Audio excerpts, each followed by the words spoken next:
நாட்டில் நல்லவங்க ஒருத்தர் 2 பேர் இருக்கிறதுனால தாங்க மழையே பெய்யுது அப்படின்னு சொல்கிறது உண்டு. நல்லார் ஒருவர் உளரேல் அவர் பொருட்டு எல்லாருக்கும் பெய்யும் மழை. சில சமயம் ரொம்ப பேர் திடீர்னு நல்லவங்களாகிடுவாங்க போல இருக்குது. அதனால தான் விடாமல் பேய் மழையாக கொட்டி தீர்த்துடுது.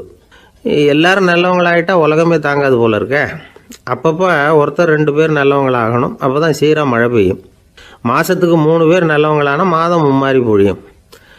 இதெல்லாம் வேடிக்கை பேச்சு. இப்போ இதெல்லாம் ஒரு பக்கம் இருக்கட்டும். இப்போ விஷயத்துக்கு வருவோம். ஒரு கும்பலில் நல்லவன் யார் அப்படிங்கிறத எப்படி கண்டுபிடிக்கிறது? இதுக்கு ஒரு வேடிக்கை கதை உண்டு. என்னுடைய நண்பர் ஒருத்தருக்கு அவங்க பாட்டியம்மா சொன்ன கதையாக அது. அது என்ன கதைன்னா, ஒரு ஊரில் ஒரு சமயம் பலமான மழை பெய்ய ஆரம்பிச்சுட்டு தான். இடி மின்னல் ரொம்ப கடுமையாக இருந்திருக்குது. ஆரம்பித்த மழை வர வர கடுமையாக ஆகிட்டு இருக்குதே தவிர நிற்கிற பாடாக தெரியல. ஊர் ஜனங்கள்லாம் பார்த்தாங்க. இதுக்கு மேலேயும் வீட்டுக்குள்ளே இருந்தால் ஆபத்துங்கிறத புரிஞ்சுக்கிட்டாங்க. ஏன்னா வீடெல்லாம் இடிஞ்சி விழுந்துருமோங்கிற பயம். உடனே எல்லாரும் புறப்பட்டு ஊருக்கு பொதுவாக இருந்த ஒரு மண்டபத்தில் போய் தங்கிக்கிட்டாங்க. மின்னல் கடுமையாக இருந்தது. இடி எந்த நேரத்துலையும் விழலாம்ங்கிற நிலைமை. எப்போ விழலாம்னு பார்த்துக்கிட்டு இருக்குது. அந்த மண்டபத்தில் இருந்த ஜனங்கள் மனசுக்குள்ளே ஒரு பயம். நம்ம கூட்டத்தில் யாராவது ஒரு கெட்டவன் பாவம் பண்ணவன் இருந்தால் கூட இடி இந்த மண்டபத்தில் விழுந்துரும். அது எல்லாருக்கும் ஆபத்து அப்படின்னு நினச்சாங்க. சரி, இதுக்கு என்ன பண்ணலாம் அப்படின்னு யோசனை பண்ணாங்க. அந்த கூட்டத்தில் ஒரு பெரியவர் இருந்தார். அவர் ஒரு யோசனை சொன்னார். இதை பாருங்கள், அதுக்கு ஒரு வழி இருக்குது. அதோ எதிர்த்தாப்புல கொஞ்சம் தூரத்தில் ஒரு உயரமாக மரம் ஒன்று இருக்குது பாருங்கள். பொதுவாக இடி சுலபமாக விழறது அது மாதிரி உயரமான மரத்தில் தான். நம்ம கூட்டத்தில் இருக்கிறவங்க எல்லாரும் ஒவ்வொருத்தராக போய் அந்த மரத்தை தொட்டு விட்டு திரும்பி வந்துடணும். நம்மள பாவம் பண்ணவன் யாரோ அவன் அந்த மரத்தை தொடுற சமயத்தில் இடி விழுந்துடும். அவன் மட்டும் போயிடுவான். மண்டபத்தில் இருக்கிற நாமெல்லாம் பொழைச்சிக்கலாம் அப்படின்னு ஐடியா கொடுத்தார் அந்த பெரியவர். இது நல்ல யோசனையாக பட்டது. எல்லாரும் ஒத்துக்கிட்டாங்க. ஒவ்வொருத்தராக போய் அந்த மரத்தை தொட்டு விட்டு திரும்பி வந்தாங்க. இடி எதுவும் விழலை. இன்னமும் பாவம் பண்ண ஆசாமி அதை போய் தொடலை போல இருக்குது அப்படின்னு நினச்சிக்கிட்டாங்க. ஒவ்வொருத்தராக போகிறாங்க. எல்லாரும் போய் தொட்டு விட்டு வந்தாச்சு. இன்னும் ஒரே ஒரு ஆசாமி தான் பாக்கி. கடைசியாக இருந்த அந்த ஆள் பயந்துட்டான். இது வரைக்கும் இடி விழலைன்னா இப்போ என்ன அர்த்தம்? இப்போ நாம் தான் பாக்கி, நாம் தான் தப்பு பண்ண ஆள் போல இருக்குது அப்படின்னு நினச்சிட்டான். அதனால் துணிச்சலாக போய் தொடுறதுக்கு பயந்தான். தயங்கிக்கிட்டே இருந்தான். இருந்தாலும் மற்றவங்கள்லாம் சும்மா இருப்பாங்களா? கட்டாயப்படுத்தி கழுத்தை பிடிச்சி தள்ளாத குறையா அவனை தள்ளி விட்டாங்க. போய் தொட்டுட்டு வாடான்னு. அவன் நடுங்கிக்கிட்டே போய் அந்த மரத்தை தொட்டான். அதே வினாடி ஒரு பயங்கரமான மின்னல் இடி விழுந்துட்டுது. எங்கே விழுந்தது தெரியுமா? அந்த ஆள் மேலே இல்லை, மண்டபத்தில் விழுந்தது. மண்டபத்தில் இருந்தவங்க பூரா காலி. அந்த ஒரு ஆள் மட்டும் புழைச்சிக்கிட்டான். இந்த ஒரு ஆளை காப்பாற்றுறதுக்காக தான் இடி மண்டபத்தில் விழாமல் இருந்திருக்குது. இதுதான் கதை. அதனால் நல்லவங்க எப்படியும் தப்பிச்சுக்குவாங்க அப்படிங்கிறது ஒரு நீதி. ஒருத்தன் அப்படி தான் தெருவில் நடந்து போய்கிட்டு இருந்தான். ரொம்ப நல்லவன். எதிரில் ஒருத்தன் சைக்கிளில் வந்துக்கிட்டு இருந்தான். அதில் மோதி இவன் கீழே விழுந்துட்டான். சைக்கிள்காரன் உடனே இறங்கி இவனை தூக்கி விட்டான். இவன் எழுந்திரிச்சு அவனை முறைச்சி பார்த்தான். அப்படி பார்க்காதீங்க சார், நீங்கள் ரொம்ப புண்ணியம் பண்ணியிருக்கீங்க. அதுதான் இப்போ சைக்கிளில் மோதிக்கிட்டீங்க அப்படின்றான். என்ன அப்படி சொல்கிறேன் நான்? இவன் 10 நிமிஷத்துக்கு முன்னாடி நான் லாரி ஓட்டிகிட்டு வந்தேன். அப்போ நீங்கள் எதிரில் வந்திருந்தீங்கன்னா என்ன ஆயிருக்கும் அப்படின்னானா அவன்.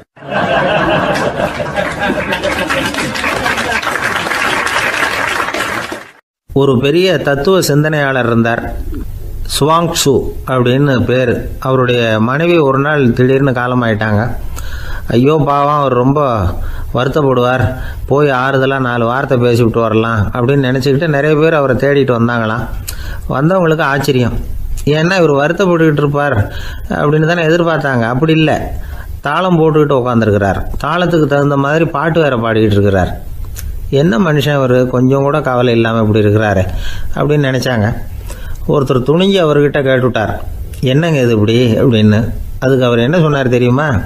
இதை பாருங்கள், என்னுடைய மனைவி பிறக்கிறதுக்கு முன்னாடி அவளுக்கு உயிரும் கிடையாது, உடலும் கிடையாது. அதுக்கு பிறகு தான் உயிர் வந்தது, உடல் வந்தது, அந்த உருவம் வந்தது. இப்போ என்ன ஆச்சு? அந்த உருவமும் உயிரும் போயிட்டுது, அவ்வளவுதானே. வந்தது போயிட்டுது. இளவேனில் காலம், இலையுதிர் காலம், பனிக்காலம், இப்படி பருவங்கள் மாறி மாறி வருது இல்லையா? அது மாதிரி பிறப்பும் இறப்பும் மாறி மாறி வருது. இது இயற்கை. இதுக்காக அழுதா அது எப்படி அப்படின்னாராம். ஞான தெளிவு அடைஞ்சவங்களுக்கு எல்லாமே சுகம்தான். திருவள்ளுவரும் அதை தான் சொல்கிறார். உறங்குவது போலும் சாக்காடு, உறங்கி விழிப்பது போலும் பிறப்பு. தூங்கிறதுக்கெல்லாம் நாம் வருத்தப்பட்டுக்கிட்ட இருக்கிறோமா? இன்றைக்கி தூங்க வேண்டியிருக்குதே, இன்னும் கொஞ்சம் நேரத்தில் நான் தூங்க வேண்டியிருக்கு அப்படின்னு சொல்லி யாராவது அழுதுகிட்டு இருப்பாங்களா? அதனால் இந்த உலக வாழ்க்கையினுடைய இயல்பை யதார்த்தத்தை நாம் தெளிவாக புரிஞ்சுக்கணும். அப்படி புரிஞ்சுக்கிட்டால் நாம் கவலை இல்லாமல் வாழ முடியும். ஒரு வயசான தாத்தா பாட்டி 60 வருஷத்துக்கு முன்னாடி அவங்களுக்கு கல்யாணம் ஆச்சு, ஒன்றாவே வாழ்ந்தாங்க, ஒன்றாவே இறந்து போனாங்க. இப்போ அவங்க 2 பேரும் சொர்க்கத்துக்கு போய் சேர்ந்தாங்க. அங்கே எல்லா வசதியும் இருந்தது. ஒரு பெரிய பங்களாவே இவங்களுக்கு ஒதுக்கி கொடுத்தாங்களாம். இதுக்கு எவ்வளவு வாடகைன்னு கேட்டார் தாத்தா. வாடகையெல்லாம் கிடையாது, இலவசம் அப்படின்னார் அங்கே இருந்தவர். அந்த வீட்டுக்கு பின்னாடி ஒரு பெரிய புல்வெளி இருந்தது. இதில் விளையாட ஏதாவது கட்டணம் உண்டான்னு கேட்டிருக்கார் தாத்தா. அதெல்லாம் ஒன்றும் கிடையாது, பணம்லாம் கட்ட வேண்டியதில்லை அப்படின்னார் அவர். பக்கத்தில் ஹோட்டல் மாதிரி ஒரு பெரிய கட்டடம், உள்ள சாப்பாட்டு மேஜைகள், அது மேலே விதவிதமான பலகாரங்கள். சாப்பாட்டுக்கெல்லாம் எவ்வளவு அப்படின்னு விசாரிச்சாராம் தாத்தா. அதுதான் சொன்னேனே, இங்கே எல்லாமே இலவசம்தான், எது வேணும்னாலும் சாப்பிட்லாம், எவ்வளவு வேணும்னாலும் சாப்பிட்லாம் அப்படின்னாரா. நீங்கள் சொல்கிறீங்க அப்படி, ஆனால் நான் சர்க்கரை சேர்த்துக்கக்கூடாது, உப்பு சேர்த்துக்கக்கூடாது, பாட்டி கையால் எப்பவும் பத்திய சாப்பாடு தான் அப்படின்னாராம் தாத்தா. இதை பாருங்கள், இங்கே உங்களுக்கு அந்த கவலையும் வேண்டியதில்லை.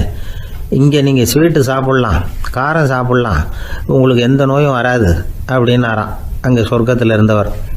இதை கேட்ட உடனே அந்த தாத்தா பக்கத்தில் நின்ன பாட்டியை பார்த்து கத்தினாராம். அடி பாவி, எல்லாத்தையும் கெடுத்துட்டியே, நீ எனக்கு பத்திய சாப்பாடு போடாமல் கண்டதை திங்க விட்டுருந்தா 10 வருஷத்துக்கு முன்னாடியே நான் இங்கே சேர்ந்துருப்பேனே அப்படின்னாராம்.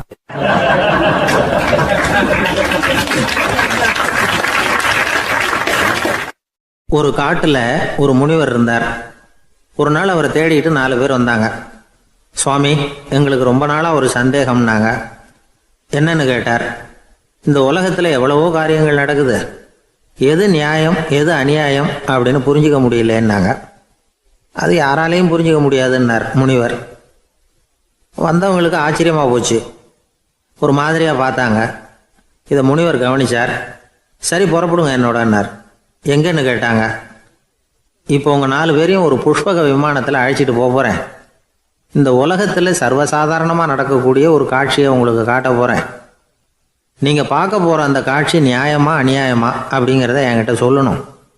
நீங்கள் சரியான பதில் சொன்னால் புஷ்பக விமானத்தில் தொடர்ந்து பிரயாணம் பண்ணலாம். தவறான பதில் சொன்னால் இந்த புஷ்பக விமானம் உங்களை கீழே தள்ளி விட்டுரும் அப்படின்னார். 4 பேருக்கும் பயம்தான், இருந்தாலும் முனிவர் கூப்பிடுறாரு அப்படின்னு சொல்லி புறப்பட்டாங்க. அவங்க எல்லாரும் புறப்பட்டு ஒரு காட்டு வழியாக போய்கிட்டு இருக்கிறாங்க புஷ்பக விமானத்தில். அங்கே நடக்கிற ஒரு காட்சியை காட்டுறார் முனிவர். அதோ அங்கே பாருங்கன்னார். அந்த விமானத்தில் இருந்தபடியே எல்லாரும் கீழே குனிஞ்சு பார்க்குறாங்க. அங்கே ஒரு தாய் புலி அப்போ தான் குட்டி போட்டிருக்கு. குட்டிகளை ஈன்ற உடனே பசிக்கு இறை தேடி அந்த பக்கமாக வருது. அதே நேரம் ஒரு தாய் மான், அதுவும் அப்போ தான் குட்டி போட்டிருக்கு. அதுவும் இதே மாதிரி குட்டிகளை ஈன்ற உடனே பசிக்கு இறை தேடி அந்த பக்கமாக வருது. இப்போ அந்த புலி அந்த மானை அடித்து போட்டுவிடுது, அதுவும் சாப்பிடுது, குட்டிகளுக்கும் கொடுக்குது. இப்போ அந்த புலிக்குட்டிகள் முகத்தில் மகிழ்ச்சி, தாயை இழந்த அந்த மான் குட்டிகள் முகத்தில் துக்கம். இப்போ அந்த முனிவர் 4 பேர்கிட்டையும் கேட்குறார், நீங்கள் இங்கே பார்த்தீங்களே, இதில் எது நியாயம் எது அநியாயம் ஒவ்வொருத்தராக சொல்லுங்கள். உங்கள் பதில் சரியில்லைன்னா இந்த விமானம் உங்களை கீழே தள்ளி விட்டுரும், சொல்லுங்கள் பார்க்கலாம்னார். முதல்ல ஒருத்தன் சொன்னான், அந்த புலி செஞ்சது சரிதாங்க, அது பசிக்கு அதுதான் ஆகாரம், தன்னுடைய பசிக்கு தானே இறை தேடிக்கிட்டுது, அதில் என்ன தப்பு, அவ்வளவுதான், அதனால் புலி செஞ்சது நியாயம்தான் அப்படின்னா. அவ்வளவுதான், அந்த விமானம் அவனை அப்படியே கீழே தள்ளி விட்டுட்டுது. அதனால் அவன் கொடுத்த பதில் சரியில்லை அப்படிங்கிறது புரிஞ்சு போச்சு.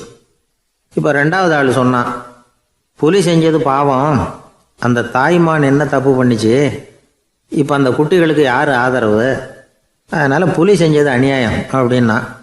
அவ்வளவுதான், அவனையும் கீழே தள்ளி விட்டுடுது அந்த விமானம். இந்த பதிலும் சரியில்லை அப்படின்னு ஆயிட்டுது. இப்போ 3வது ஆள் வந்தான். முதல்ல 2 பேர் கீழே விழுந்ததை பார்த்துக்கிட்டு இருந்தான். அதனால் அவன் சொன்னான், ரெண்டுமே நியாயந்தாங்க, புலி இறை தேடினதும் இயற்கை, அதுக்கு மான் இறையானதும் இயற்கை, அதனால் இதில் ஒன்றும் தப்பு இல்லைன்னா. அவ்வளவுதான், அவனையும் அந்த விமானம் கீழே பிடிச்சி தள்ளி விட்டுது. இப்போ 4வது ஆள் வந்தான். முனிவர் கேட்டார், நீயாவது சொல்லுப்பா, இந்த செயலில் எது நியாயம்னார். அவன் தெளிவாக பதில் சொன்னான். அதாவது என்ன சொன்னான்னா, எனக்கு தெரியல அப்படின்னா. அவனை விமானம் கீழே தள்ளலை, சௌரியமாக அழைச்சிட்டு போட்டுது. இவனும் பிரயாணம் சௌக்கியமாக பண்ணானான். ஆக இதுதான் சரியான பதிலுங்கிறத முனிவர் உணர்த்தினார். இந்த கதையிலிருந்து நாம் புரிஞ்சுக்க வேண்டியது என்னென்னா, இந்த உலகத்தில் எவ்வளவோ காரியங்கள் நடக்குது. அதெல்லாம் ஏன் அப்படி நடக்குதுங்கிறதுக்கு எப்பேற்பட்ட பண்டிதராலும் பதில் சொல்ல முடியாது. தெரியாததை தெரியாதுன்னு ஒத்துக்கிட்டா வாழ்க்கை பிரயாணம் சுகமாக இருக்கும். அதனால் தேவையில்லாத விஷயங்களை புரிஞ்சுக்கிறதுக்கு நேரத்தை செலவு பண்ணிகிட்டு இருக்கக்கூடாது. வாழ்க்கையை குழப்பிக்கக்கூடாது. வாழ்க்கைக்கு தேவையானது என்னவோ அதை மட்டும் புரிஞ்சுக்கிட்டா போதும். இந்த காலத்து ஆள் ஒருத்தன் ஒரு பெரியவரை தேடி வந்தான். ஐயா, ஒரு சந்தேகம்னா. என்ன உன்னுடைய சந்தேகம்னார். பகுத்தறிவுன்னா என்ன, விதின்னா என்ன அப்படின்னு கேட்டான். இதுக்கு அவர், இப்போ உன்னுடைய வலது காலை தூக்குன்னார். தூக்கினான். சரி, இப்போ உன்னுடைய வலது காலை கீழே இறக்காம உன்னுடைய இடது காலையும் தூக்குன்னார். தூக்கினான். பொத்துன்னு கீழே விழுந்துட்டான். பெரியவர் சொன்னார், உன்னால் ஒரு காலை தூக்க முடிஞ்சுது, அதுதான் பகுத்தறிவு. 2 கால்களையும் ஒரே சமயத்தில் தூக்குனா அடிபடும், அப்படிங்கிறது தான் விதி அப்படின்னு விளக்கம் கொடுத்தார். இவன் தன்னுடைய விதியை நொந்துக்கிட்டே இடுப்பை பிடிச்சிக்கிட்டு அங்கேருந்து நடந்து போயிட்டானான்.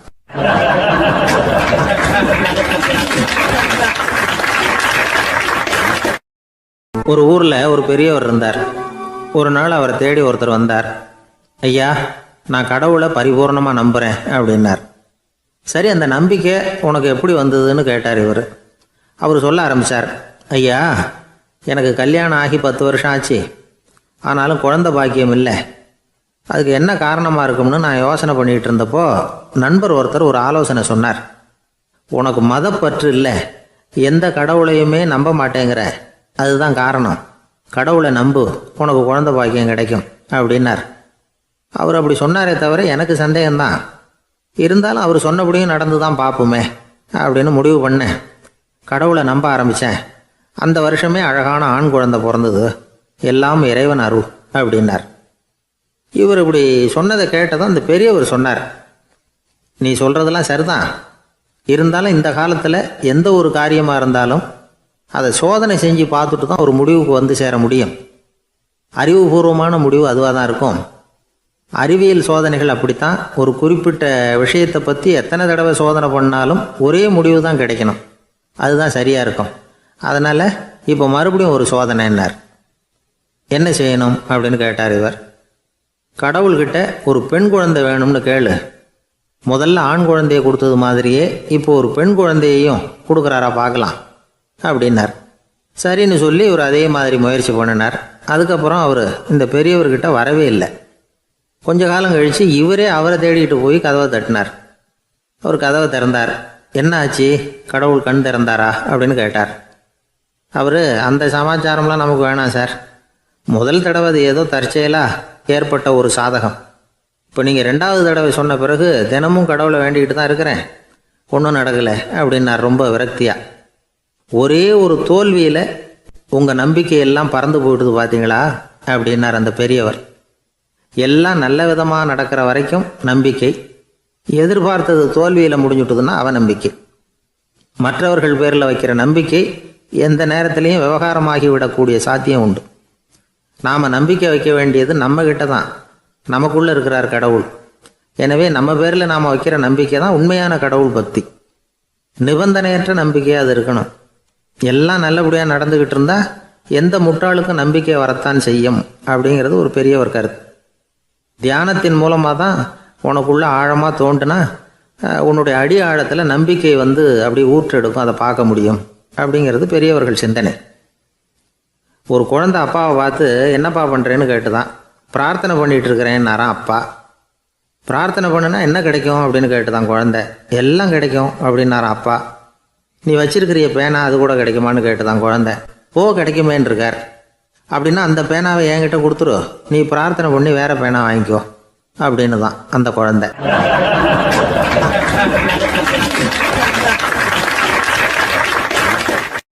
ஒரு வயசான பாட்டியும் தாத்தாவும் ஒரு பூங்காவில் உட்காந்து பேசிக்கிட்டு இருக்கிறாங்க. அவங்களுக்கு கல்யாணம் ஆகி 53 வருஷம் ஆச்சு. பிள்ளைங்கள்லாம் படித்து பெரிய பெரிய வேலையில் இருக்கிறாங்க. பேரன் பேத்திகளும் நல்ல நிலைமையில் இருக்கிறாங்க. இந்த தாத்தாவும் பாட்டியும் சிரித்து பேசிக்கிட்டு இருந்ததை ஒரு பெரியவர் பார்த்தார். அவருக்கு ஆச்சரியமாக இருந்தது. இந்த வயசுலேயும் இவ்வளவு அந்யோன்யமாக இவங்க பேசிக்கிட்டு இருக்கிறாங்களே அப்படின்னு நினச்சார். சரி நேரிலேயே கேட்டுருவோமே அப்படின்னு நினச்சிக்கிட்டு கிட்ட போனார். உங்கள் மன வாழ்க்கையின் வெற்றிக்கான ரகசியம் என்ன அப்படின்னு கேட்டார். இதை கேட்டதும் அந்த தாத்தா சிரிச்சுக்கிட்டே பாட்டியை பார்த்தாராம். அதுக்கப்புறம் சொன்னாராம், நான் இந்த அம்மாவை கல்யாணம் பண்ணிக்கிட்டதுக்கும் எங்களுடைய இல்வாழ்க்கை இவ்வளவு நாளாக பலம் குறையாமல் மகிழ்ச்சியாக இருக்கிறதுக்கும் காரணம் ஒன்று தான். அது என்ன காரணம்னா, எங்களுக்கு இடையில பொதுவாக நிறைய குறைகள் உண்டு, அதுதான் காரணம் அப்படின்னாராம். அவர் சொல்கிறது சரிதான் அப்படிங்கிறது மாதிரியே அந்த பாட்டியும் அவரை நிமிர்ந்து பார்த்தாங்களாம். இந்த பெரியவர் மறுபடியும் அந்த பாட்டியை பார்த்து அதே கேள்வியை கேட்டிருக்கார். உங்களுடைய நீண்டகால மன வாழ்க்கைக்கு கிடைச்ச வெற்றி எதனாலேன்னு சொல்ல முடியுமா அப்படின்னு கேட்டாராம். அவங்களும் சிரிச்சுக்கிட்டே பதில் சொன்னாங்களாம். என்ன பதில் தெரியுமா? சில பேரை நாம் குறிப்பிட்ட பண்புகளுக்காக நேசிக்கிறோம், வேற சிலரை நாம் அந்த பண்புகள் இல்லாத குறைகளுக்காகவே விரும்பி பழகிறோம் இல்லையா அப்படின்னு கேட்டுவிட்டு தலையை குனிஞ்சுக்கிட்டாங்களாம் அந்த பாட்டியம்மா. அவங்க அப்படி சொன்னதை கேட்டதும் இவருக்கு புதுசாக ஞானம் பிறந்தது மாதிரி இருந்துதான். இதுதான் மனம் நிறைந்த மன வாழ்க்கை அப்படிங்கிறார் சுவாமி சின்மயானந்தர். பண்புகளை எப்படி நேசிக்க முடியுதோ அதே மாதிரி பண்புகள் இல்லாத குறைகளையும் நேசிக்க முடியும். மனசு தான் காரணம். ஒரு மேல்நாட்டு தம்பதி, அவங்களும் தாத்தா பாட்டி தான். அவங்க 2 பேரும் ஒரு பூங்காவில் உட்காந்து சிரித்து பேசிக்கிட்டு இருக்கிறாங்க. அதை ஒருத்தர் பார்த்தார். அவருக்கு ஆச்சரியம், இவ்வளவு காலம் ஆகி இந்த வயசுலேயும் இப்படி அன்பாக பேசிக்கிட்டு இருக்கிறாங்களே அப்படிங்கிற ஆச்சரியம். கிட்ட நெருங்கி போனார். கேட்டார், ஏன் தாத்தா உங்களுக்கு கல்யாணம் ஆகி எவ்வளோ வருஷம் ஆச்சுன்னார். 55 வருஷம் ஆச்சுன்னாராம் அவர். இன்னமும் இவ்வளவு சந்தோஷமாக இருக்கிறீங்களே, அதுக்கு என்ன காரணம்னு கேட்டிருக்கார்.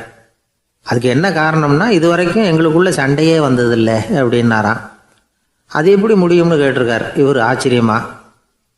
அந்த தாத்தா சொல்ல ஆரம்பிச்சாராம், இதை பாருப்பா, எங்களுக்கு கல்யாணம் ஆன புதுசில் நானும் என்னுடைய மனைவியும் ஒரு குதிரை மேலே ஏறி ஒரு காட்டு வழியாக போய்கிட்டு இருந்தோம்.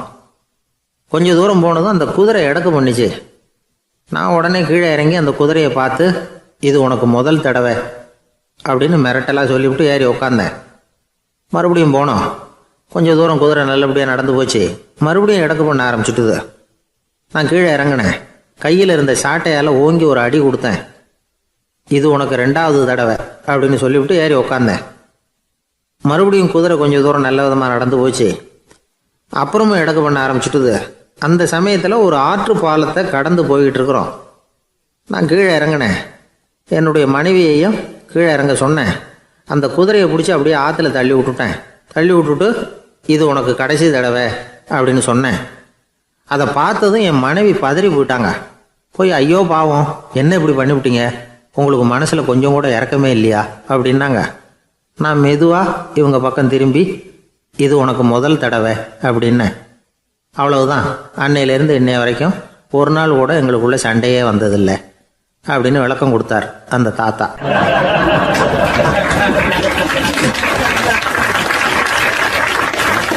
கடற்கரை ஓரமாக ஒரு பெரியவர் கையால் மணலை கீறிக்கிட்டே உட்காந்துருக்கிறார். என்னத்தையும் தேடிட்டு இருக்கிறது மாதிரி தெரிஞ்சுது. மெதுவாக கிட்டத்தில் போய், என்னத்தை தேடிட்டு இருக்கிறீங்க அப்படின்னு கேட்டோம். அவரு சாவகாசமா நிமிர்ந்து பார்த்து, நிம்மதியை தேடிட்டு இருக்கிறேன்னார். நாங்கள் ஒரு மாதிரி ஆயிட்டோம். இருந்தாலும் சமாளிச்சுக்கிட்டு, சார் மணல்ல கிழிஞ்சல் தான் கிடைக்கும், நிம்மதி கிடைக்காது அப்படின்னோம். சரி, இன்னைக்கு வசமா நம்ம கிட்ட ஒரு ஆள் மாட்டிக்கிட்டார் அப்படின்னு நினைச்சு அவர் பக்கமா போய் உட்காந்துக்கிட்டு கதை சொல்ல ஆரம்பிச்சிட்டோம். ஒரு பெரிய மன்னர் இருந்தார். அவருக்கு எல்லா வசதியும் இருந்தது. இருந்தாலும் ஒரே ஒரு குறை.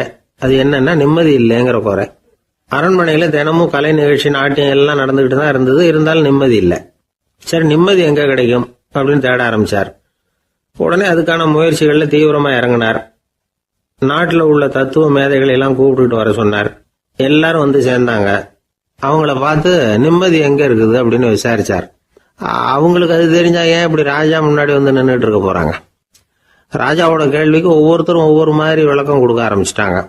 எந்த பதிலும் ராஜாவுக்கு திருப்தி அளிக்கக்கூடிய அளவுக்கு இல்லை. சரி, போயிட்டு வாங்கன்னு சொல்லி அவங்களெல்லாம் அனுப்பி வச்சுட்டார். ஒரு நாள் அவர் மாளிகையில உப்பருகையில நின்றுட்டு இருக்கிறார். அந்த சமயத்துல தெருவில் ஒரு பிச்சைக்காரன் ரொம்ப உல்லாசமா பாட்டு பாடிக்கிட்டே போயிட்டு இருக்கிறான். குரல்ல ஒரு சந்தோஷம், நடையில ஒரு மிடுக்கு. அவங்ககிட்ட கொஞ்சம் கூட கவலை இருக்கிறதா தெரியல. உடனே ராஜா அதை பார்த்தார். ஏவலாளிகளை கைதட்டி கூப்பிட்டார். உடனே ஓடி போய் அந்த பிச்சைக்காரனை இங்க அழைச்சிட்டு வாங்கன்னு உத்தரவு போட்டார். இவங்க உடனே ஓடி போய் அவனை கூப்பிட்டாங்க. அரண்மனைக்கு வாழ்ந்தாங்க. அவன் வரல. அரண்மனைக்குள்ள அடி எடுத்து வைக்க மாட்டேன்னு சொல்லிவிட்டான். ராஜா கிட்ட வந்து விஷயத்தை சொன்னாங்க. அவருக்கு ரொம்ப ஆச்சரியம், இப்படி ஒரு ஆள் இருக்கிறானா அப்படின்னு. சரி, அவன் என்னதான் சொல்றான் அப்படின்னு விசாரிச்சார். இவன் மறுபடியும் தெருவுக்கு போய் கேட்டாங்க. என்ன பார்க்கணும்னா ராஜா விருப்பப்பட்டாருன்னா அவரை வேணும்னா இங்க வர சொல்லுங்க அப்படின்னு சொல்லிவிட்டான். அதை வந்து ராஜா கிட்ட சொன்னாங்க. அவருக்கு கோபம் வரல.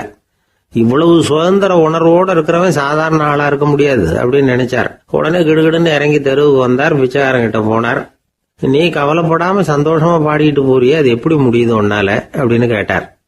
ஏன் அப்படி கேக்குறீங்கன்னா அவன், அதுக்கு இல்ல, எனக்கு அரண்மனையில எவ்வளவோ சுகபோகங்கள்லாம் இருக்கு, இருந்தாலும் நிம்மதி இல்ல. இது ஏன்னு எனக்கு தெரியல. இந்த தேசத்துல உள்ள அறிஞர்களை எல்லாம் கூப்பிட்டு கேட்டு பார்த்துட்டேன், அவங்களுக்கும் தெரியல. உன்னை கேட்டா தெரியும்னு நினைச்சேன், அதனாலதான் சந்திக்கிறதுக்கு ஆசைப்பட்டேன். ஆனா நீ வரமாட்டேன்னு விட்டியே அப்படின்னார். பிச்சைக்காரன் கடகடன்னு சிரிக்க ஆரம்பிச்சுட்டான். மகிழ்ச்சிக்கும் உங்களுக்கும் தடையா இருக்கிறது இந்த மாளிகை தான். இதை விட்டுட்டு வெளியில வந்துட்டா நிம்மதி தேடிட்டு வந்துரும்னா. நான் அரசன், எனக்குன்னு கடமைகள் இருக்கு, அதையெல்லாம் விட்டுட்டு எப்படி வர முடியும்னார் ராஜா.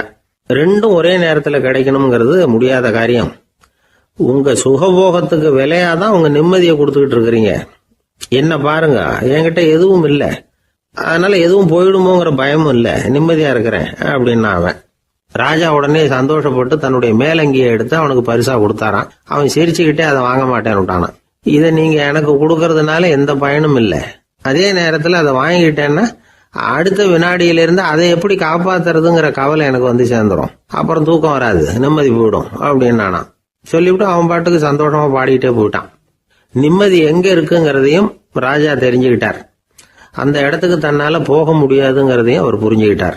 இப்படி இந்த கதைய அந்த கடற்கரையில மணலை கீறிக்கிட்டே உட்கார்ந்துருந்தார அந்த பெரியவர்கிட்ட சொல்லி முடிச்சோம். அவர் முகத்துல ஒரு தெளிவு தெரிஞ்சது. எங்களை நிமிர்ந்து பார்த்தார். ரொம்ப நன்றிங்க, இப்ப எனக்கு தெரிஞ்சு போச்சு, நிம்மதி வேணும்னா அதுக்கு என்ன பண்ணணும்னு இப்ப நல்லா புரிஞ்சுக்கிட்டேன் அப்படின்னார். என்ன புரிஞ்சுக்கிட்டீங்கன்னு கேட்டோம். இனிமே இந்த பக்கம் வந்தா உங்க கண்ணுல படாத இடமா பார்த்து உட்காரணும்னு புரிஞ்சுக்கிட்டேன் அப்படின்னார்.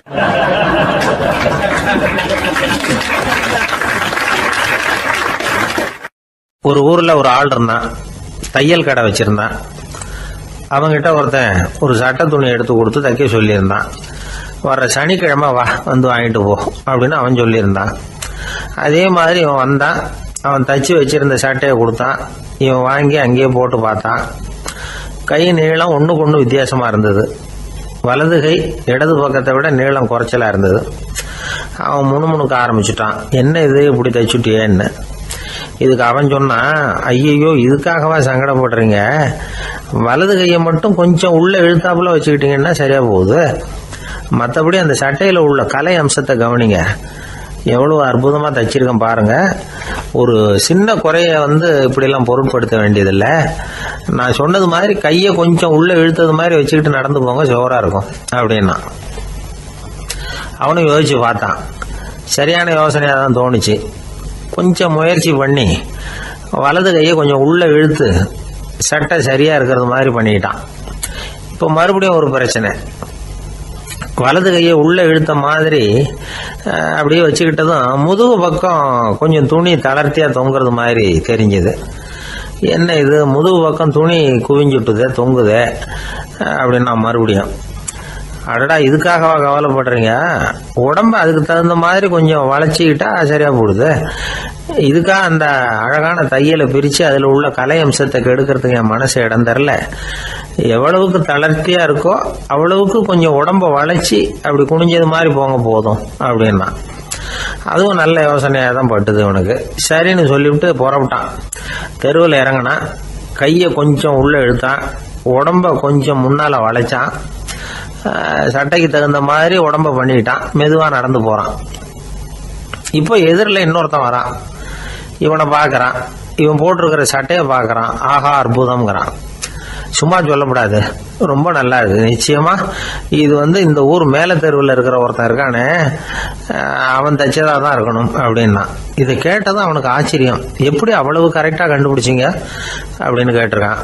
இதுக்கு அந்த வழிபோகன்னு சொன்னானா, அவன் ரொம்ப கெட்டிக்காரன், உங்களை மாதிரி உடம்பும் கையும் வளைஞ்சு போன ஒரு ஆசாமிக்கு அவனை தவிர வேற யாராலேயும் இவ்வளவு பொருத்தமான ஒரு சட்டையை தைக்க முடியாது அப்படின்னானா. பாருங்க, அவனுக்காக இவன் அனுசரிக்க போய் இவனோட நிலைமை எப்படி ஆயிடுது பாருங்க. இதே மாதிரி தான் சில சடங்குகளும் சம்பிரதாயங்களும் நம்மளை கோமாளி ஆக்கி விட்டுரும். எதுவாக இருந்தாலும் அதில் அறிவுபூர்வமான அணுகுமுறை அவசியம். ஒரு நர்ஸ் அவசரமா ஓடி டாக்டர் கிட்ட சொல்லிச்சான், டாக்டர் ஒரு தப்பு நடந்து போச்சு, 10ஆம் நம்பர் பெட்ல இருக்கிற பேஷண்ட்டுக்கு காலில் ஆபரேஷன் பண்றதுக்கு பதிலாக கையில் ஆபரேஷன் பண்ணி விட்டீங்க. கை ஆபரேஷன் பண்ணிக்க வேண்டிய ஆள் 7ஆம் நம்பர் பெட்ல இருக்கார் அப்படின்னு தான். அதுக்கு ஒரு பதட்டப்படாம சொன்னாராம், பரவாயில்ல இவரை தூக்கி 7ஆம் நம்பர் பெட்ல போட்டுரு அப்படின்னாராம்.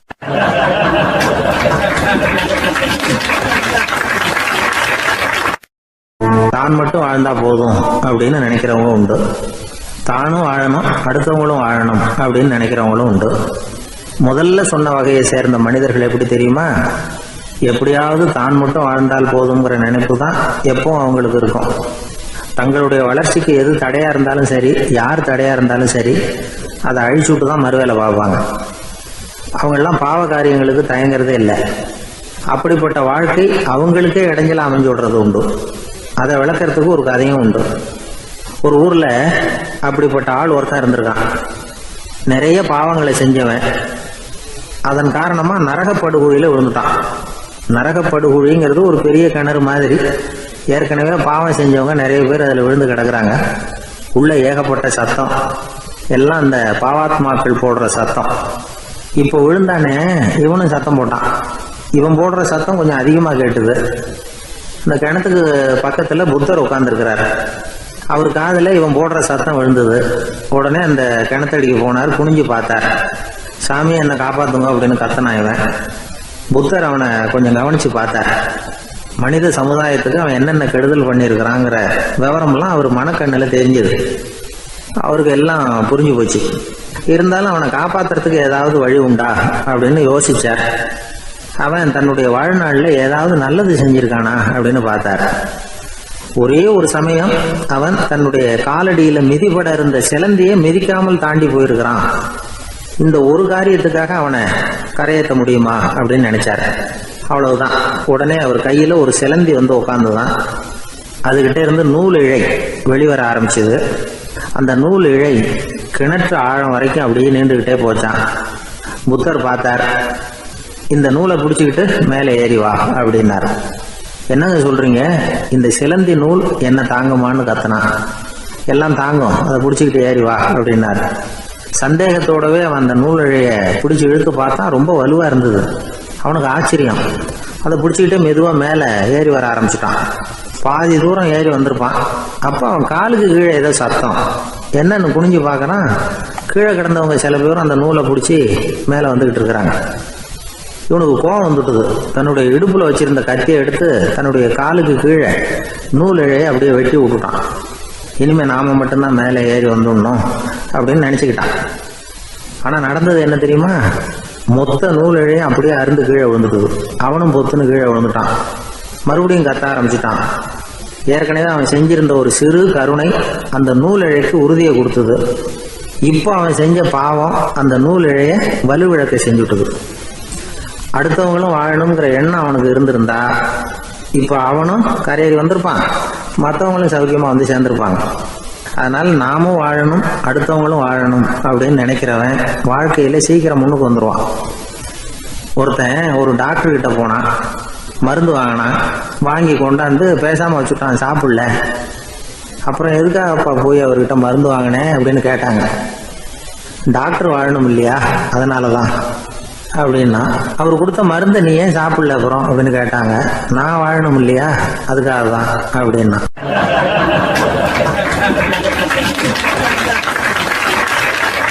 ஒரு ஊர்ல ஒரு ஆள் இருந்தான். அவன் ஒரு நாள் கோயிலுக்கு போனான். கடவுள்கிட்ட வேண்டிக்கிட்டான், எனக்கு ஒரு 1,00,000 ரூபா நீ கொடுத்தா நான் உன் சன்னதியில் ஒரு தேங்காய் உடைக்கிறேன் அப்படின்னு வேண்டிக்கிட்டான். கடவுள் பார்த்தார். உடனே அவன் கண் முன்னாடி தோன்றினார். இந்தா நீ கேட்ட 1,00,000 ரூபாய் அப்படின்னு சொல்லி அவன் கையில் பணத்தை கொடுத்துட்டு மறைஞ்சிட்டார். இவனால் நம்பவே முடியல. இவ்வளவு சுலபமாக கிடைக்கும்னு தெரிஞ்சிருந்தா அனாவசியமாக ஒரு தேங்காய் உடைக்கிறேன்னு வேண்டியிருக்க வேண்டியது இல்லையே அப்படின்னு நினச்சான். இருந்தாலும் வேண்டுதலை நிறைவேற்ற வேண்டியது கடமை. அதுக்காக என்ன பண்ணால் பக்கத்தில் ஒரு கடைக்கு போனான். ஒரு தேங்காயை கையில் எடுத்தான். இது என்ன விலைன்னு கேட்டான். 5 ரூபான்னார் கடையில் இருந்தவர். அதிகமாக இருக்குதே விலைன்னா. அப்படின்னா ஒன்று செய்யுங்க, அடுத்த ஊருக்கு போங்க, அங்கே தென்னந்தோப்பு அதிகம், அதனால் அங்கே இதை விட குறைஞ்ச விலைக்கு கிடைக்கும் அப்படின்னார். சரின்னு அடுத்த ஊருக்கு கிளம்புனான். அங்கே போய் விசாரித்தான். ஒரு தேங்காய் 3 ரூபாய் விலைன்னாங்க. இதுவும் அதிகமாக தெரியுதேன்னா. அப்படின்னா ஒன்று செய்ய, அதுவும் அந்த ஆற்று ஓரமாக ஒரு தென்னை மரம் இருக்குது பார், அதில் நீயே ஏறி பறிச்சுக்கோ, ஒரு தேங்காய்க்கு 1 ரூபா கொடுத்தா போதும் அப்படின்னார் அந்த தோப்புக்கு சொந்தக்காரரு. இவனுக்கு மரம் ஏற தெரியாது, இருந்தாலும் ஆசை யாரை விட்டுது, விலை சல்லிசாக இருக்குதே. ஆற்று ஓரம் போனால் தட்டு தடுமாறி அந்த மரத்தில் ஏறினா அந்த தென்னை மரம் வளைஞ்சி ஆற்று பக்கம் போய் அப்புறம் நிமிர்ந்து இருந்தது. அதாவது மரத்தின் உச்சி சரியாக ஆற்றுக்கு நடுவில் இருந்தது. ஆற்றுல வெள்ளம் கரைபுரண்டு ஓடிக்கிட்டு இருக்கு. இவன் கடவுள் கொடுத்த 1 லட்சம் ரூபாயை மடியில் வச்சு இறுக்கி கட்டிக்கிட்டான். உச்சிக்கு போய் காய் பறிக்கிற சமயத்தில் காற்றும் மழையும் பலமாக கலந்து அடிக்க ஆரம்பிச்சுட்டுது. கால் வழுக்கி விட்டுட்டுது. இவன் சடார்னு ஒரு தென்னை மட்டையை பிடிச்சிக்கிட்டு தொங்க ஆரம்பிச்சிட்டான். கீழே பயங்கரமான வெள்ளம், மடியில் 1 லட்சம் ரூபா பணம், என்ன செய்கிறதுன்னு தவிக்கிறான். இந்த சமயம் கரையில் ஒரு யானை பாகன் யானையை குளிப்பாட்டிக்கிட்டு இருக்கிறான். அது அவன் கண்ணில் பட்டுது. ஐயா ஒரு உதவின்னு கத்துனான். அவன் என்ன செய்யணும்னு கேட்டான். உன் யானையை மெதுவாக இங்கே அழைச்சிட்டு வா, எனக்கு நேராக கீழே நிறுத்து, என் காலை பிடிச்சி மெதுவாக கீழே இறக்கி விட்டுரு, என் மடியில் இருக்கிற பணத்தில் உனக்கு 10,000 ரூபா தரேன் அப்படின்னா. அவன் பார்த்தான். காலை கையை பிடிச்சா கூட எவனும் இந்த காலத்தில் 10 ரூபாய்க்கு மேலே தரமாட்டேங்கிறான், இவன் காலை பிடிச்சா 10,000 தர்றேங்கிறான் அப்படின்னு யோசனை பண்ணால் உடனே யானையை கொண்டுட்டு போனான். அவனுக்கு நேராக கீழே நிறுத்தினான். அவன் காலை பிடிச்சான். அவ்வளவுதான். அந்த நேரம் பார்த்து யானை மெதுவாக நடந்து அப்பால் போட்டுது. இப்போ யானை பாகன் அவன் காலை கெட்டியாக பிடிச்சிக்கிட்டு தூங்குறான். பரிதாபமாக மேலே பார்க்குறான். அவன் மட்டையை பிடிச்சிக்கிட்டு தூங்குறான். இப்போ யானை பாகன் சொல்கிறான், தம்பி மட்டையை விட்டுறாத, கெட்டியாக பிடிச்சிக்கோ, நான் உனக்கு 10,000 ரூபா தரேன், இதோ மடியில் தான் வச்சுருக்கேன்னா. மேலே தொங்குறவனுக்கு இந்த நிலைமையிலேயும் ஒரு சந்தோஷம், மேற்கொண்டு ஒரு 10,000 ரூபா நமக்கு கிடைக்கும் போல இருக்கே அப்படின்னு. இந்த சமயத்தில் ஒருத்தன் ஒட்டகத்தை ஓட்டிகிட்டு வந்தான் அந்த பக்கமாக குளிப்பாட்டுறதுக்கு. யானை பாகம் பார்த்துட்டான். ஐயா ஒட்டகக்காரரே, அதை இங்கே கொண்டுகிட்டு வா, எங்கள் காலை பிடிச்சி பத்திரமா இறக்கி விடு, நாங்கள் பணம் கொடுக்குறோம்னா. அவனும் பணத்துக்கு ஆசைப்பட்டு வந்தான். அவன் காலை பிடிக்கிற சமயம் ஒட்டகமும் நழுவி போட்டுது. இப்போ 3 பேருமே வரிசையாக தொங்குறாங்க. ஒட்டகக்காரன் கத்துறான், தம்பி மட்டையை விட்டுறாத, கெட்டியாக பிடிச்சிக்கோ, நான் என் மடியில் இருக்கிற 5,000 உனக்கு தந்துடுறேன்னா. மேலே தொங்குறவனுக்கு இன்னமும் சந்தோஷம், இவனும் பணம் தர்றேங்கிறான். அப்படின்னா இன்றைக்கி நமக்கு மொத்த பண வரவு எவ்வளவு அப்படின்னு ஒவ்வொன்றா கூட்டி பார்க்க ஆரம்பித்தான். மனக்கணக்கு சரியாக வரல. அதனால் அப்படியே விரலை விட்டு எண்ண ஆரம்பித்தான். அவ்வளவுதான், மட்டையை விட்டுட்டு கை நழுவி வந்துட்டுது. 3 பேரும் பொத்துன்னு ஆற்றுல விழுந்தாங்க. படாத பாடுபட்டு தட்டு தடுமாறி கரைக்கு வந்து சேர்ந்தாங்க. 3 பேர் மடியில் இருந்த பணமும் ஆற்றோட போட்டுது. பேராசை பெருநஷ்டம் அப்படின்னு ஒரு பழமொழி இருக்குல்ல, அதை விளக்கறதுக்காக சொல்லப்பட்ட கதை இது. இந்த காலத்தில் ஒருத்தர் ஒரு நீச்சல் குளத்தில் நீச்சல் அடிச்சுக்கிட்டு இருக்கிறார். காவலுக்கு இருந்தவர் அதை கவனிச்சுட்டார். கரையிலேருந்து சத்தம் போட்டாராம், இதோ பாருங்கள், இங்கே ராத்திரி 8 மணிக்கு மேலே நீச்சல் அடிக்கிறது சட்டப்படி குற்றம், அதுக்கு அனுமதி கிடையாது, தெரியாதா உங்களுக்கு அப்படின்னாராம். இதுக்கு அவர், ஐயையோ நான் நீச்சல் அடிக்க வந்தவன் இல்லைங்க, சும்மா சுற்றி பார்க்க வந்தவன், தடுமாறி குளத்தில் விழுந்துட்டேன், நீச்சல் தெரியாது, அதனால் தத்தளிச்சுக்கிட்டு இருக்கிறேன் அப்படின்னு கத்துனாராம். கரையில் இருந்தவர் பார்த்தார். ஓ அப்படின்னா சரி, அதுக்கு ஒன்றும் தடை இல்லை அப்படின்னு சொல்லிவிட்டு அவர் பாட்டுக்கு நடந்து போயிட்டாராம்.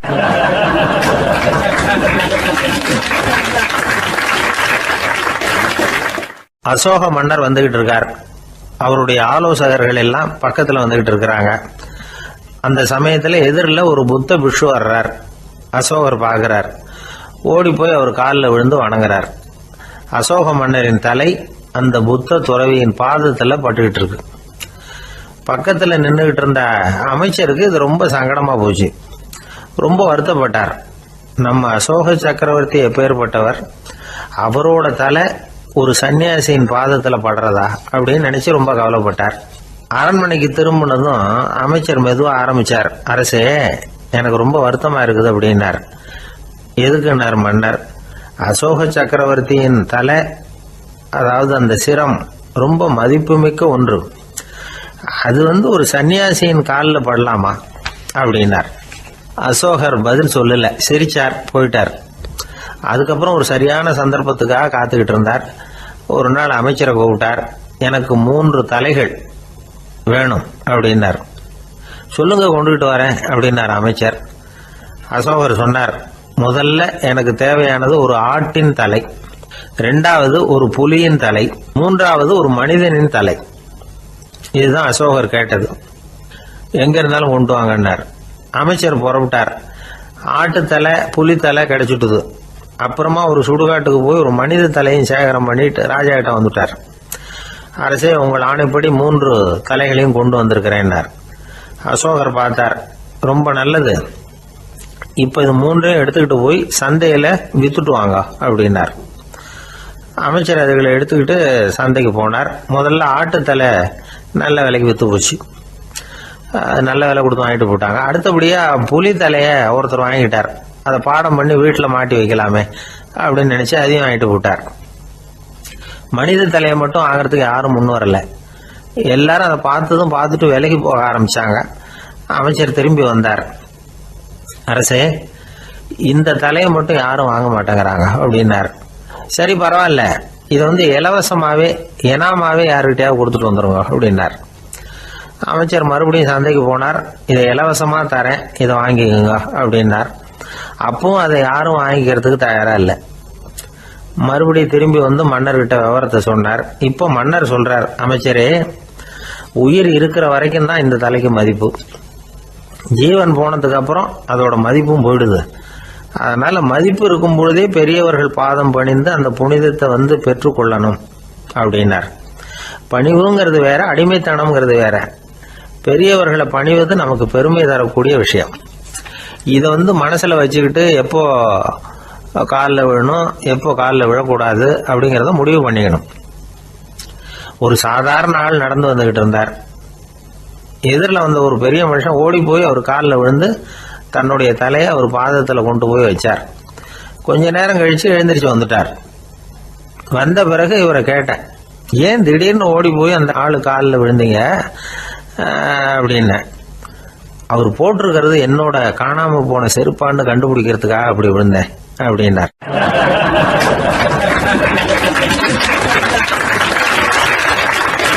ஒரு ஊர்ல ஒரு பெரியவர் இருந்தார். அவர் ஒரு குரு. அவர் தொடர்ந்து தியான கூட்டங்கள் நடத்துவார். அந்த கூட்டத்தில் கலந்துக்கிறதுக்காக பல ஊர்கள்ல இருந்து சீடர்கள் நிறைய பேர் வருவாங்க போவாங்க. ஒரு நாள் அங்கே கூட்டம் நடந்துகிட்டு இருக்குது. அந்த சமயத்தில் சீடர்களில் ஒருத்தன் என்னத்தையும் திருடி விட்டான். மற்ற சீடர்கள் அதை கவனிச்சுட்டாங்க. இவன் ஆப்பிட்டுக்கிட்டான். கூட்டம் முடிஞ்ச பிற்பாடு இவன் திருடின விஷயத்த அந்த பெரியவர்கிட்ட போய் சொன்னாங்களாம். அவர் கவனத்துக்கு கொண்டுகிட்டு போனாங்க. ஆனால் அவர் இதை காதிலே போட்டுக்கல, கண்டுக்கவே இல்லை. போய் சொன்ன சீடர்களுக்கெல்லாம் ஏமாத்தமாக போயிட்டுது. என்ன இது, இவ்வளவு தூரம் நாம் கண்டுபிடிச்சி போய் சொல்கிறோம், அவர் கண்டுக்கவே மாட்டேங்கிறாரே அப்படின்னு ஒரு மாதிரி ஆயிட்டாங்க. இருந்தாலும் அதை பற்றி ஒன்றுமே சொல்லிக்கல, பேசாமல் இருந்துட்டாங்க. கொஞ்ச நாள் ஆச்சு. அதே ஆள் மறுபடியும் ஒரு திருட்டில் மாட்டிக்கிட்டான். சீடர்கள் மறுபடியும் அந்த குரு கிட்ட விஷயத்த சொன்னாங்க. அவர் அப்பவும் வழக்கம் போல சும்மாவே இருந்துட்டார். இவர் இப்படி இருக்கிறத பார்த்ததும் அந்த சீடர்களுக்கு கோபம் வந்துட்டுது. உடனே அந்த சீடர்கள்லாம் ஒன்று கூடி பேசினாங்களாம். எல்லாருமா சேர்ந்து ஒரு விண்ணப்பம் தயார் பண்ணாங்க. அதை குருநாதர்கிட்ட கொண்டுட்டு போய் கொடுத்தாங்க. அந்த விண்ணப்பத்தில் இவங்க என்ன எழுதியிருக்கிறாங்க தெரியுமா? குருநாதர் அவர்களே, உடனே திருடனவன் மீது சட்ட நடவடிக்கை எடுக்கணும். நீங்கள் அப்படி அவனை இங்கே சேர்க்கக்கூடாது. நீங்கள் சேர்த்தீங்கன்னா நாங்கள் இங்கே இருக்கிறத பற்றி யோசிக்க ஆரம்பிச்சிருவோம். அவனை இந்த மடத்தை விட்டே துரத்தி பண்ணணும். நீங்கள் அவனை வெளியில் அனுப்புங்க, இல்லைன்னா நாங்கள் அத்தனை பேரும் வெளியில் போயிடுறோம்.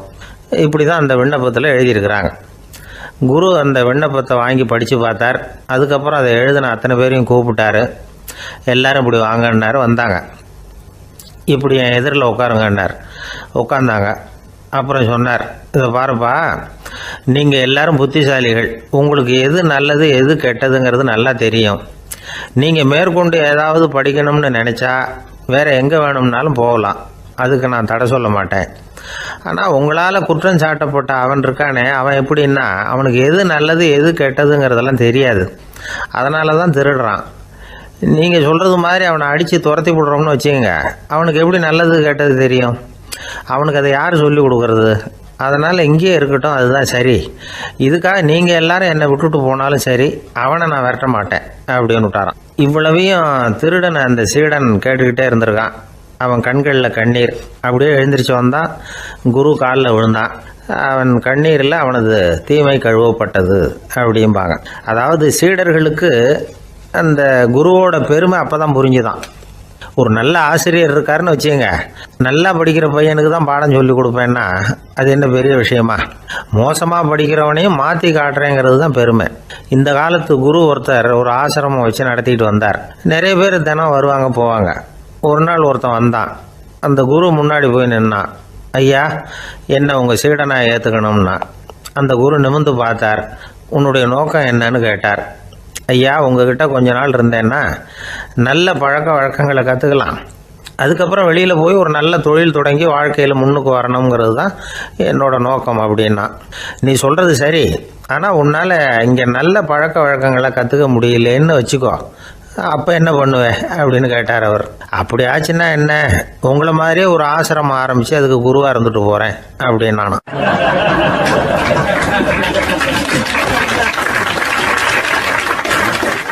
ஒருத்தன் வேகமாக ஓடி வந்தான். ஏப்பா அப்படி தலை தெறிக்க ஓடி வர்றேன்னு கேட்டேன். பின்னாடி துரத்திக்கிட்டு வருது சார் அப்படின்னா. ஏதாவது நாய் துரத்திக்கிட்டு வருது போல இருக்கு அப்படின்னு நினச்சி அவனுக்கு பின்னாடி பார்க்குறேன். கண்ணுக்கு எட்டின தூரம் வரைக்கும் எதுவுமே தெரியல. ஏன்பா எதுவும் ஒன்றை துரத்துறது மாதிரி தெரியலையேன்னு. நல்லா பாருங்கள் சார் அப்படின்னா. பார்த்துட்டு தான் சொல்கிறேன் என்ன. இதோ பாருங்கள் சார், இதுதான் என்னை துரத்துது அப்படின்னு அவன் காட்டுறான். அவன் சுட்டி காட்டின இடத்துல பார்த்தா அங்கே அவனுடைய நிழல் தான் தெரியுது. என்னப்பா சொல்கிற அப்படின்னு சொல்லி அவனை சந்தேகமாக பார்த்தேன். அதுக்கப்புறம் தான் அவன் விவரமாக பேசினான். சார், எனக்கு என் நிழலை கண்டா பிடிக்கிறதில்ல. எப்போ பார்த்தாலும் இது என்னையே பின்தொடர்ந்து வந்துக்கிட்டு இருக்குது. இதை என்னால் சகிக்கவே முடியல. இதை என்கிட்டேருந்து பிரிக்கிறதுக்கு எவ்வளவோ முயற்சிகள்லாம் பண்ணி பார்த்துட்டேன், முடியலன்னா. அப்படி என்னென்ன முயற்சிகள் பண்ணினேன் அப்படின்னு கேட்டேன். அவன் என்னென்ன செஞ்சாங்கிறத விவரமாக சொன்னான். அவன் என்ன பண்ணியிருக்கிறான், ஒரு பெரிய குழியை தோண்டி அதில் தன்னுடைய நிழலை புதைச்சிருவோம் அப்படின்னு முடிவு பண்ணிட்டு மண்வெட்டி எடுத்துக்கிட்டு தோட்டத்து பக்கம் போயிருக்கான். ஆழமாக ஒரு குழியை தோண்டியிருக்கான். குனிஞ்சு பார்க்குறான். அந்த குழிக்குள்ளே தன்னுடைய நிழல் தெரியுது. ஆஹா, இதுதான் சமயம், நிழல் இப்போ குழிக்குள்ளே இருக்குது, மண்ணை போட்டு மூடி விடலாம் அப்படின்னு நினச்சிக்கிட்டு கொஞ்சம் மண்ணை அள்ளி போட்டான்.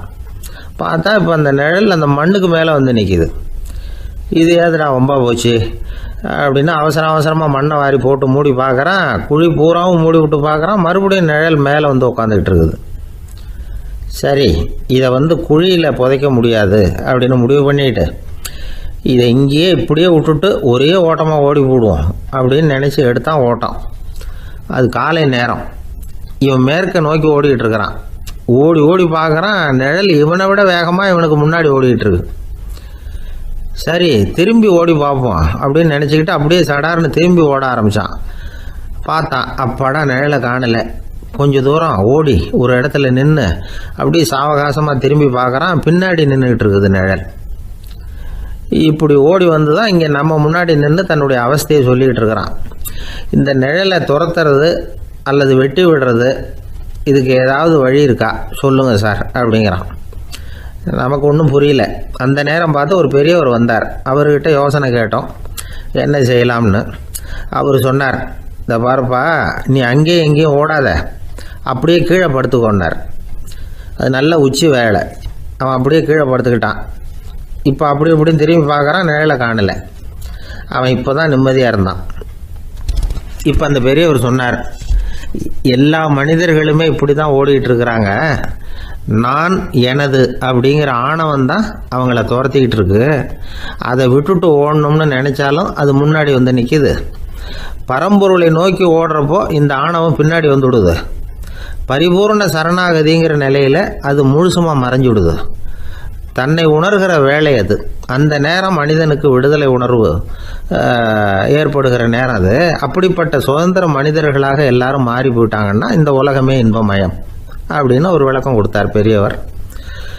நம்மால் ஒருத்தர் வேகமாக ஓடி வந்துக்கிட்டு இருந்தான். ஏன்டா அப்படி ஓடி வர்ற அப்படின்னு கேட்டார் எதிரில் வந்தவர். ஆசை துரத்துது, அதுதான் ஓடி வர்றேன்னா. உனக்கு என்ன ஆசைன்னு கேட்டார். எனக்கு ஒன்றும் ஆசை இல்லைங்க, என்னை எப்படியாவது பிடிச்சுடணும்னு போலீஸ்காரங்களுக்கு ஆசை. அந்த ஆசை இப்போ என்னை துரத்தி பின்னாடி வந்துக்கிட்டு இருக்குது. அதுதான் தப்பிச்சு வந்துக்கிட்டு இருக்கிறேன். குறுக்க நிற்காதீங்க சார், வழியை விடுங்க அப்படின்னு சொல்லிவிட்டு வேகமாக ஓடி மறைஞ்சான்.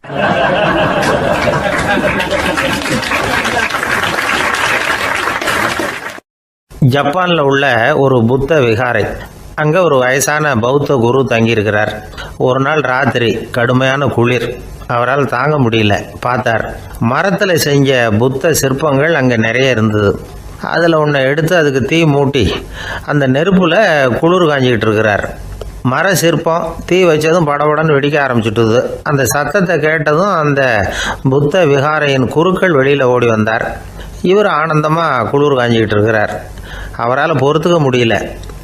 தெருவில் தெரிஞ்சுக்கிட்டு இருந்த அந்த பெரியவரை இங்கே தங்க அனுமதித்ததே அவர் தான். இவர் இப்படி பண்ணுறாருன்னு நினச்சிக்கிட்டே அவரை கோபமாக பார்த்தார். ஏன் இப்படி கோபமாக பார்க்குறீங்க, இப்படி வந்து உட்காருங்க அப்படிங்கிறாரு இவர். அவருக்கு இன்னமும் கோபம் வந்துட்டுது. எங்கள் கடவுளை வந்து எரிச்சுட்டீங்களே அப்படின்னு சத்தம் போட்டாராம். அப்படியா அப்படின்னு கேட்டுக்கிட்டே அந்த சாம்பலை கிளறினார் இவர். என்ன செய்கிறீங்கன்னு கேட்டிருக்காரு அவர். நான் எலும்புகளை தேடுறேன்னாராம். நீங்கள் ஒரு பைத்தியம், இது ஒரு மர சிற்பம், இதில் எலும்புகள் கிடையாது அப்படின்னாராம். அவருக்கு கோபம் வந்துட்டுது. உடனே வெளியில் போங்கன்னு கத்தியிருக்கார். வெளியில் தள்ளி கதவையும் சாத்தி விட்டாராம். மறுநாள் காலையில் கதவை திறந்து பார்த்தா அந்த வயசான பெரியவர் ஒரு மயில்கல் மேலே சில காட்டு பூக்களை வச்சு புத்தம் சரணம் கச்சாமின்னு சொல்லிக்கிட்டே இருக்கிறார். இவருக்கு சந்தேகமாக போட்டுது. கிட்ட போனார். என்ன செஞ்சுக்கிட்டு இருக்கீங்கன்னு கேட்டார். இது என்னுடைய காலை நேர பிரார்த்தனைனாராம். நிஜமாகவே நீங்கள் ஒரு பைத்தியமாக தான் இருக்கணும், ஏன்னா அது ஒரு மயில்கல் அப்படின்னாராம். இப்போ அந்த பெரியவர் சொன்னாராம், நீங்கள் ஒரு மரத்தை புத்தராக நினைக்கும் பொழுது நான் ஏன் ஒரு மயில்கல்ல புத்தராக நினைக்கக்கூடாது? நான் வந்து புத்தரை எரிக்கலாம், ஏன்னா அவரை நான் நேசிக்கிறேன். அந்த சிற்பம் வந்து மரத்தால் ஆனதுங்கிறது எனக்கு தெரியும்.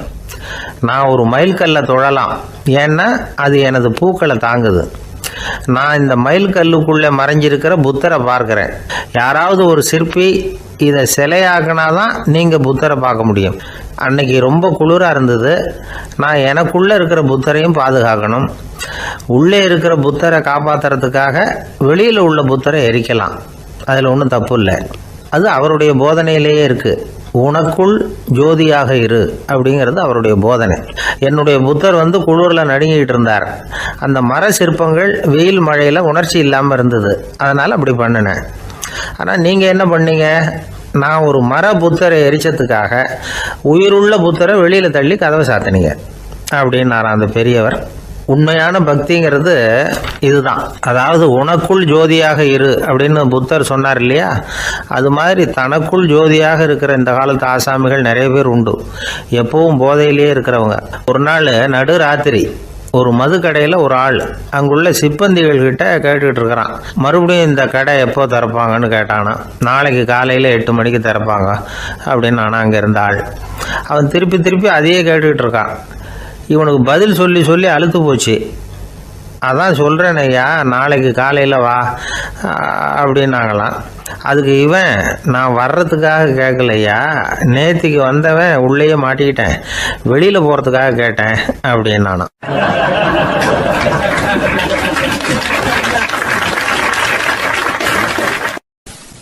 ஒரு ஏரி ஓரமாக 2 பசங்க நடந்து போய்கிட்டு இருக்கிறாங்க.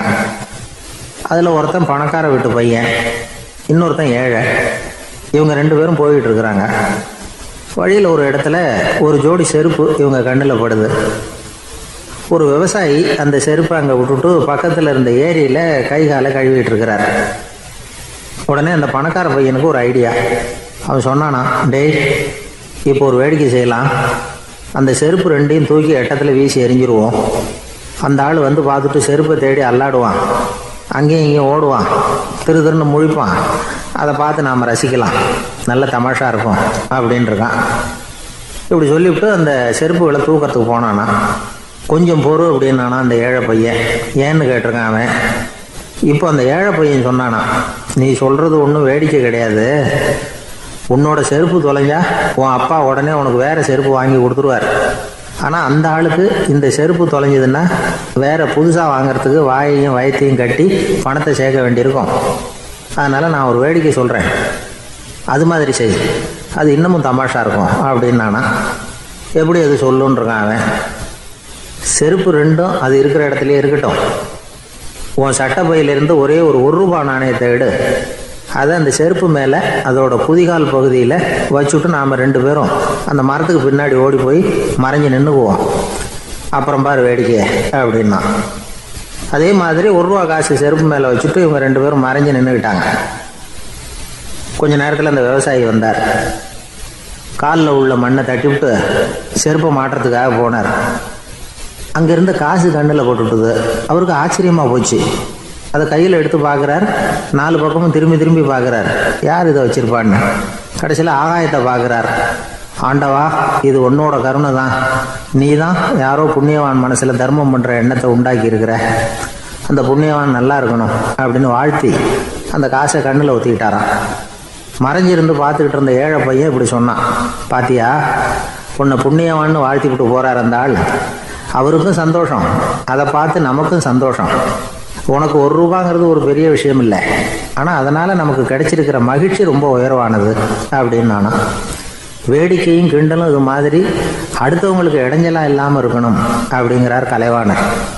ஆனால் பாருங்கள், அவருக்கே இடைஞ்சலாக வர்ற விஷயங்களை கூட அவர் வேடிக்கையாக தான் எடுத்துக்கிட்டாராம். ஒரு தடவை ஒருத்தர் கலைவாணர்கிட்ட வந்து, ஐயா, என் குழந்தை செத்து போச்சு அப்படின்னு சொல்லி அழுதாராம். உடனே இவர் அவருக்கு 100 ரூபா பணத்தை கொடுத்து, இந்தாங்க அடக்கம் செய்யுங்க அப்படின்னு சொல்லி அனுப்பி வச்சாராம். 1 வருஷம் கழித்து மறுபடியும் அதே ஆள் வந்திருக்கார். இவர் மறந்துருப்பாருங்கிற நினைப்புல, அண்ணே என் குழந்தை இறந்து போச்சுண்ணே அப்படின்னாராம். இவர் மறுபடியும் 100 ரூபா கொடுத்து ஆறுதல் சொல்லி அனுப்பி வச்சாராம். 7-8 மாதம் கழித்து மறுபடியும் அதே ஆள் வந்திருக்கார்.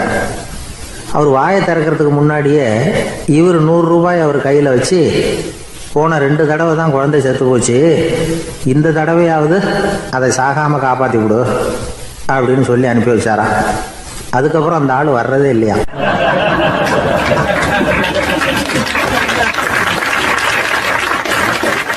எனக்கு தெரிஞ்ச ஒருத்தர் இருக்கார். அவர் ஒரு பெரிய காவல்துறை அதிகாரி, ரொம்ப கண்டிப்பானவர். அவரை கண்டாவே எல்லாரும் பயப்படுவாங்க.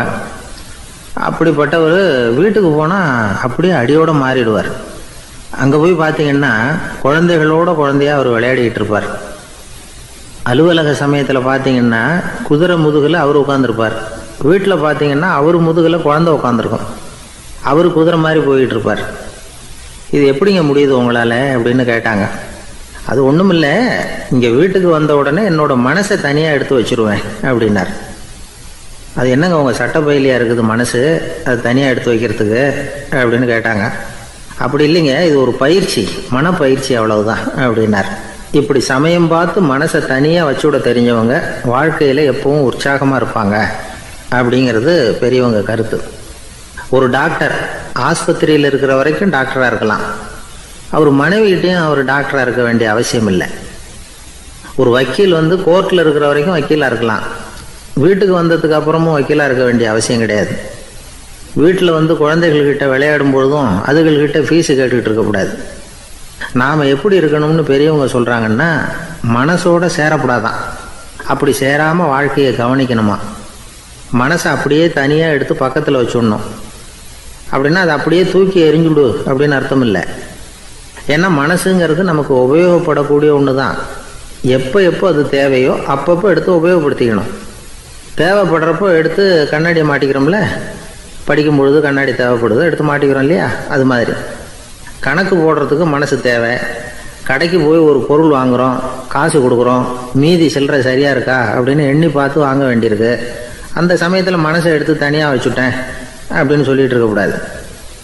பரீட்சைக்கு படிக்க வேண்டியிருக்குது, படித்ததையெல்லாம் அப்படியே நினைவில் வச்சுக்க வேண்டியிருக்கு. அந்த சமயத்தில் மனசை தூக்கி எறிஞ்சுட்டேன் சார் அப்படின்னு சொல்லிகிட்டு இருக்கக்கூடாது. அப்படி சொன்னால் பரீட்சை நம்மளை தூக்கி எறிஞ்சிடும்.